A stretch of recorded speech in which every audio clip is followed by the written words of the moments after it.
تینوں نے barrister safe سے رابطہ کر کے یہ پیغام پہنچایا ہے کہ عمران خان اور بشریٰ بی بی آپ سے فوری ملنا چاہتے ہیں، لیکن چینل کی خبر کے مطابق ایک فیملی ممبر، جو ظاہر ہے کہ اشارہ علیمہ خان کی جانب ہے، اور کچھ پارٹی لیڈرز وہ اس ملاقات کے خلاف ہیں۔ اور یہ جو پارٹی لیڈرز ہیں نا، ان میں خیبر پختونخوا حکومت میں شامل لوگوں کا حوالہ دیا گیا ہے، اور یہ دعویٰ کیا گیا ہے کہ بیرسٹر گوہر ملاقات میں صوبے کی اصل صورتحال سے عمران خان کو آگاہ کریں گے، لہٰذا اس سے سہیل آفریدی کی حکومت وہ بھی خطرے میں پڑ جائے گی۔ پھر یہ بھی دعویٰ کیا گیا ہے کہ بیرسٹر سیف نے اپنے علاوہ بشریٰ بی بی اور عمران خان کی فیملی سے بھی ملاقات کروانے کی درخواست کی ہے۔ اچھا، اب اس خبر کے ایئر ہونے کے بعد پھر جو بیرسٹر گوہر ہیں ان کی تردید آ گئی کہ میں نے نہ تو ایسا پیغام کوئی موصول کیا اور نہ آگے بھیجا جس میں بشریٰ بی بی اور عمران خان کی جانب سے بیرسٹر سیف سے ملاقات کی خواہش کا اظہار ہو، اور مزید یہ کہ میں کسی ایسی پیغام رسانی سے واقف نہیں ہوں۔ اب دیکھیں، بیرسٹر گوہر نے تو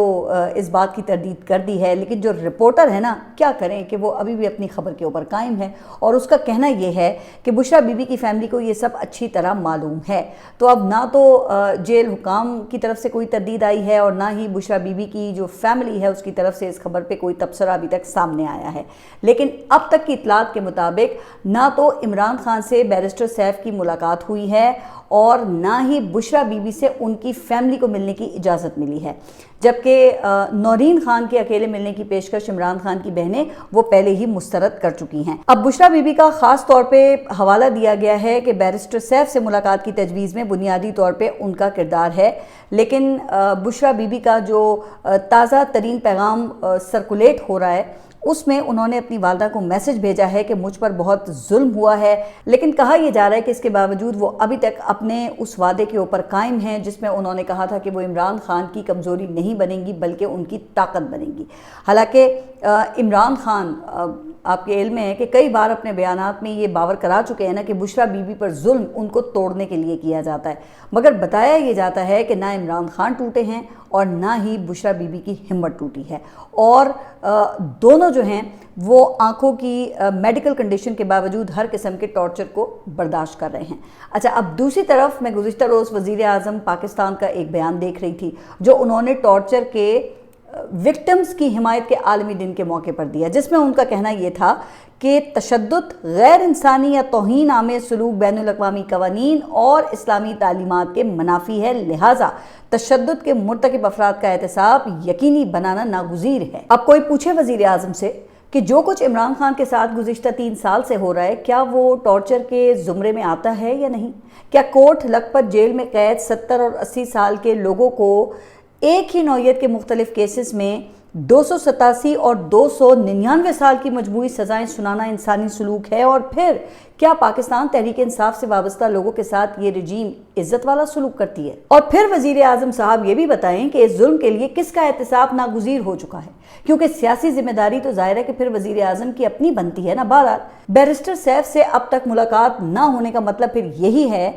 کہ عمران خان کی جانب سے ابھی تک رضامندی نہیں ملی ہے، تو پھر یہ سوال اٹھتا ہے کہ بیرسٹر سیف سے ہی ملاقات کے لیے زور کیوں ڈالا جا رہا ہے؟ تو کہا جاتا ہے کہ اس کا مقصد جیل سے باہر فلٹرڈ پیغام لے کر آنا ہے جس میں کسی شخصیت پر تنقید یا کوئی مزاحمتی بیانیہ شامل نہ ہو، یعنی دوسرے الفاظ میں نظام ایک بیانیے کا بوجھ بھی نہیں اٹھا سکتا نا۔ لیکن کہا جاتا ہے کہ ان بظاہر مفاہمتی کوششوں کی وجہ سے شہباز حکومت کی تو جان نکلی ہوئی ہے، جس کی وجہ سے اب ایک طرف اپوزیشن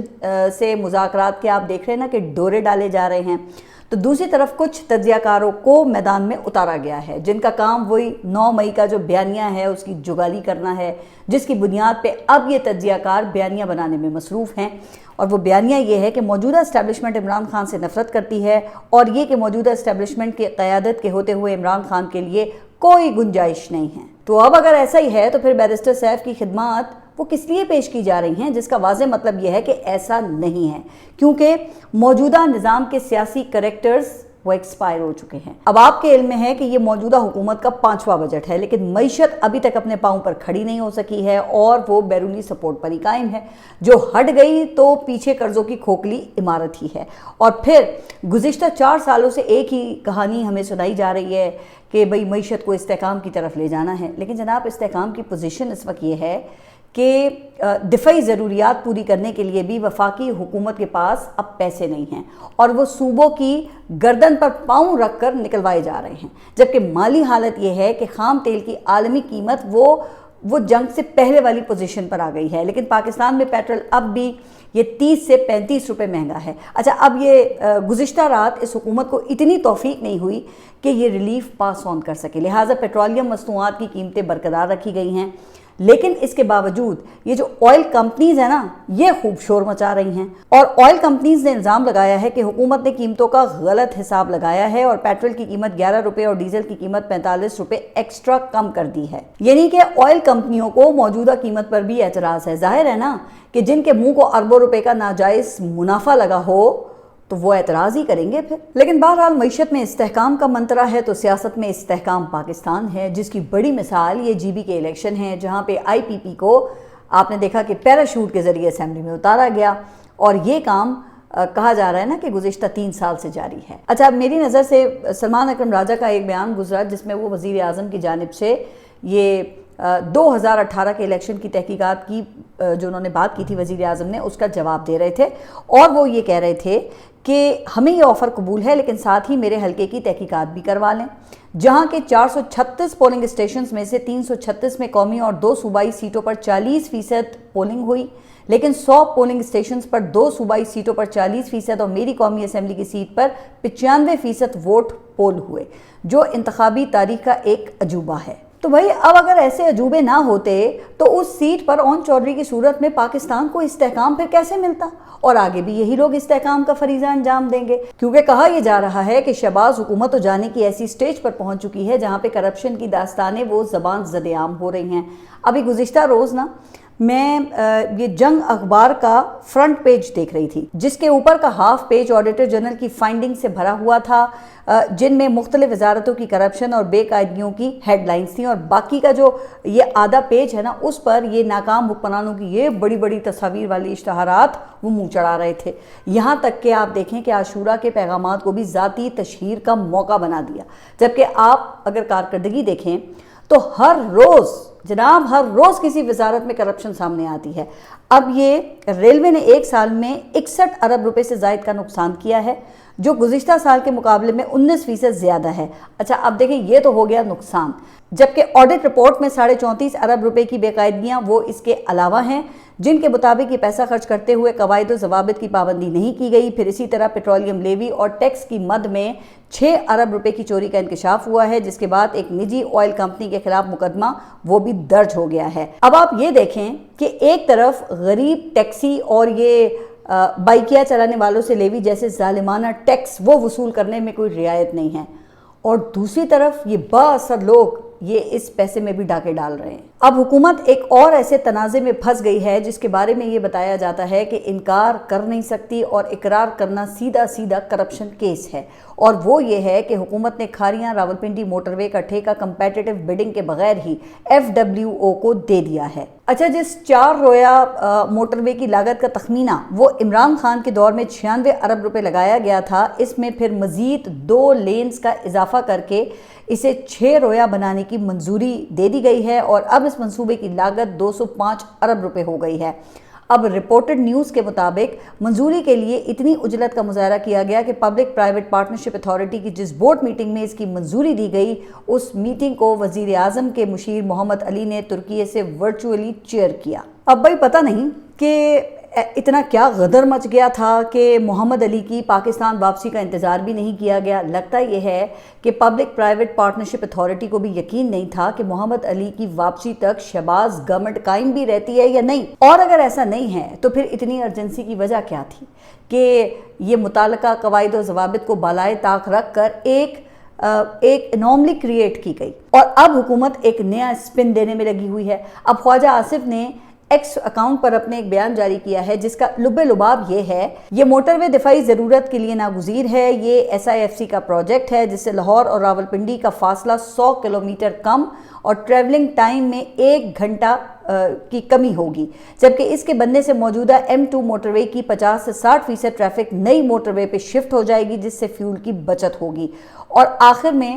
پھر یہ لالی پاپ کہ اس کے بننے سے جی ٹی روڈ کے ساتھ موجودہ علاقوں میں انڈسٹریل زونز بنیں گے اور یہ روڈ ان کو سینٹرل ایشیا تک تجارتی رسائی دے گی۔ اچھا، اب یہی باتیں M2 موٹر وے بناتے وقت میاں محمد نواز شریف نے بھی کی تھی، لیکن ہمیں تو موٹر وے کے ارد گرد نہ کوئی انڈسٹریل زون نظر آ رہا ہے اور نہ ملک کوئی ایکسپورٹ سرپلس پروڈیوس کر رہا ہے جسے ان سڑکوں کے ذریعے یہ بحیرہ عرب کے گرم پانیوں سے وہ سینٹرل ایشیا اور وہ چین تک پہنچانا ہے۔ اور کہا جاتا ہے کہ یہ ایکسپورٹ سرپلس پیدا ہو بھی نہیں سکتی ہے جب تک خطے میں بجلی کی قیمت وہ 6 اور 7 سینٹ فی یونٹ ہے اور یہاں 12 اور 13 سینٹ میں بیچی جا رہی ہے، لہٰذا پروڈکشن کاسٹ ہی زیادہ ہے جس میں انڈسٹری وہ دنیا کا مقابلہ ہی نہیں کر سکتی۔ اور پھر اگر یہ 205 ارب لگا کر موجودہ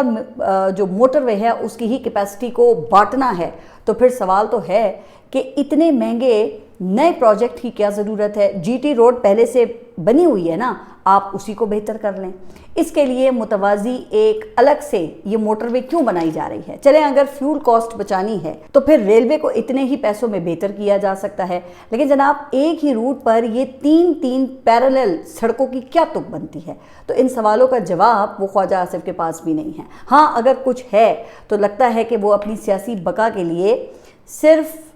پالش ہی ہے، ورنہ جس ملک کی آدھی آبادی وہ غربت سے نیچے ہو وہاں ایسی ترجیحات کا مقصد یہ صرف اشرافیہ کے مفاد کو تحفظ ہی دینا ہوتا ہے نا۔ اب اس ماحول میں خواجہ آصف نے نئے میثاق کی دعوت بھی دے دی ہے، جبکہ ان کا اپنا جو عمل ہے وہ یہ ہے کہ پہلے انہوں نے نوکری بچانے کے لیے یہ کشمیریوں کی قومیت کو چیلنج کیا اور اب آپ دیکھ رہے ہیں کہ وہ اپنی اس فیشسٹ اور نسلی تعصب پر مبنی بات کا ناجائز دفاع کرنے میں لگے ہوئے ہیں۔ اب دیکھیں حالت یہ ہے کہ ان پر عوامی بد اعتمادی کے سائے ان کے جو ماسٹرز ہیں ان پر بھی کہا جا رہا ہے کہ پڑھنے لگے ہیں، جس کا اثر اب بین الاقوامی سرویز میں بھی ہمارے سامنے ریفلیکٹ ہو رہا ہے۔ اب صدر ٹرمپ کے آتے ہی موجودہ حکومت نے امریکہ سے تعلقات کو بہتر کرنے کا دعویٰ کیا۔ اب پاک بھارت جنگ کے بعد تو صدر ٹرمپ سے پاکستانی لیڈرشپ کے پرسنل تعلقات وہ مزید مستحکم ہو گئے، لیکن جن کو سامنے رکھتے ہوئے آپ نے پھر یہ دیکھا کہ کوئی 20 بار صدر ٹرمپ نے مودی کو بے عزت کیا اور جو پاکستانی لیڈرشپ ہے اس کی تعریفوں کے انہوں نے پل باندھے۔ لیکن ابھی حال ہی میں یہ پیو ریسرچ سینٹر نے ایک سروے جاری کیا ہے جس کے مطابق پاکستان میں 82% لوگ صدر ٹرمپ پر اعتماد نہیں کرتے اور 81% لوگوں کی امریکہ کے بارے میں منفی رائے ہے۔ حالانکہ پاکستان کو حال ہی میں جو اسٹریٹجک لیوریج حاصل ہوا ہے اس میں بھی صدر ٹرمپ کا کلیدی کردار تو ہے۔ اچھا، اب اس کے مقابلے میں اگر انڈیا کو دیکھیں تو وہاں پر ٹرمپ پر عدم اعتماد کرنے والے صرف 36% لوگ ہیں۔ تو اب اس کا کیا مطلب ہے؟ تو اس کا مطلب یہ ہے کہ امریکہ کے ساتھ مضبوط تعلقات کو بھی یہ جو گورنمنٹ ہے ملک کے اندر بیچنے میں ناکام ہے۔ کیوں؟ بھائی کیونکہ اس کے پیچھے کوئی سیاسی اونرشپ نہیں ہے، جس کا نتیجہ یہ نکلا کہ اب ڈس اون کرنے کا وقت ہوا چاہتا ہے۔ ویسے اس کا ایک جو شاخسانہ ہے وہ پنجاب میں بھی سامنے آ گیا ہے، جہاں پہ یہ جو پنجاب اسمبلی کے اسپیکر ہیں نا ملک احمد خان صاحب اور صوبائی حکومت کے درمیان یہ دراڑ واضح ہو گئی ہے۔ ہوا یہ ہے کہ پنجاب کے اسپیکر نے ایک حالیہ اجلاس میں مریم نواز کا وہ جو فلیگ شپ پروگرام ہے سترہ پنجاب، اس کے وزیر کو بری طرح سے ڈانٹا۔ انہوں نے یہ کہا کہ حکومت اپنا رویہ تبدیل کرے، اپنا مائنڈ سیٹ بدلے۔ مجھے سترہ پنجاب کے کنٹرول روم وزٹ کرنے کی کیا ضرورت ہے؟ میں آپ کو یہاں طلب کروں گا، آپ یہاں جواب دہ ہیں۔ پھر یہ خبریں بھی آتی رہیں کہ ملک احمد خان کے حلقے کی فنڈز وہ بھی روکنے کی کوشش کی گئی۔ اچھا، اب ملک احمد خان کا بیک گراؤنڈ وہ سبھی کو پتہ ہے کہ میاں محمد نواز شریف کی واپسی کی ڈیل میں وہی تھے جو جنرل باجوہ کے ساتھ رابطہ کار کے فرائض انجام دیتے رہے، اور پھر جب اس کے صلے میں وہ پنجاب اسمبلی کے اسپیکر بنے تو گزشتہ 2 سالوں سے انہوں نے پاکستان تحریک انصاف کے دیکھا گیا نا کہ بے شمار جو ممبرز تھے ان کی رکنیت بھی معطل کی، لیکن اب صوبائی حکومت ان پر بھی شک کر رہی ہے کہ وہ کسی اور کے لیے کام کرتے ہیں، اور جب یہ باتیں اسپیکر تک پہنچی تو اب ان کی جانب سے پش بیک آیا ہے، جو ایک اور انڈیکیشن ہے کہ جانے کی خبروں کے ساتھ ساتھ ہی اندرونی دراڑیں بھی واضح ہو گئی ہیں۔ حالانکہ ملک احمد خان اپنے مخصوص بیک گراؤنڈ کے ساتھ شہباز شریف کے قریبی سمجھے جاتے ہیں۔ تو اب اس پس منظر میں تحریک تحفظ آئین پاکستان کے رہنما عمار علی جان نے یہ دعویٰ کیا ہے کہ نون لیگ نے سیاست ختم ہونے کے ڈر سے تحریک کی لیڈرشپ سے رابطہ کیا ہے اور اپنی سیاست زندہ کرنے کے لیے چارٹر کی پیشکش کی ہے۔ اب جو حال میں نے اس سے پہلے بیان کیا ہے ویسے کیا اس کو سامنے رکھتے ہوئے یہ نہیں لگتا کہ ان میں اتنی ہمت یا جرت ہوگی کہ یہ اپنے ماسٹرز کی مرضی کے خلاف کہیں کوئی رابطہ کر سکے؟ تو میرا تو خیال یہ ہے کہ بھئی بالکل بھی نہیں، کیونکہ کہا یہ جا رہا ہے کہ نون لیگ اس سیاسی بقا کی جنگ میں ریلیونٹ رہنے کے لیے جان بوجھ کر ایسا تاثر دینے کی کوشش کر رہی ہے، اور پھر اس دوران یہ ایک آدھ کوئی انقلابی بیان بھی دلوا دیں گے، جیسے ابھی میاں جاوید لطیف نے دیا ہے، جس میں اداروں کے کنڈکٹ پر سوال اٹھایا گیا ہے۔ ان کا کہنا یہ ہے کہ عوامی ایکشن کمیٹی اور دوسرے جتھوں کا کھیل کھیلنے والے کرداروں کو بے نقاب کرنا چاہیے۔ تو جناب آپ کو روکا کس نے ہے؟ کل کے بجائے آپ آج بے نقاب کریں۔ مگر وہ کیا ہے کہ نہ یہ بیان دینے کی وجہ ہے اور نہ ہی مقصد۔ وجہ یہ ہے کہ سسٹم کے ٹیکنیشین نے ایکسپائرڈ کریکٹر سے نجات کا علاج تجویز کیا ہے، جس کی انہیں خوب پریشانی لگی ہوئی ہے، اور مقصد ہے کہ اس عمل کو مختلف پھر ہیلے بہانوں سے طول دیا جائے، جس کے لیے ایک طرف خواجہ اینڈ کمپنی نے پاؤں پکڑے ہوئے ہیں اور دوسری طرف نکالے جانے کی صورت میں متبادل اسٹریٹجی پر کام ان کا جاری ہے۔ لیکن جناب پتہ ہے نا کہ اس طرح کی سیاست نہ ماضی میں کام آئی ہے اور نہ ہی آئندہ کام آئے گی۔ نتیجہ وہی نکلے گا جو ہمیشہ ایسی سیاست کرنے والوں کا مقدر بنتا ہے، یعنی 100 پیاز بھی اور 100 جوتے بھی۔ آپ سب اپنا خیال رکھیے اور اگلے ولاگ تک کے لیے اللہ حافظ۔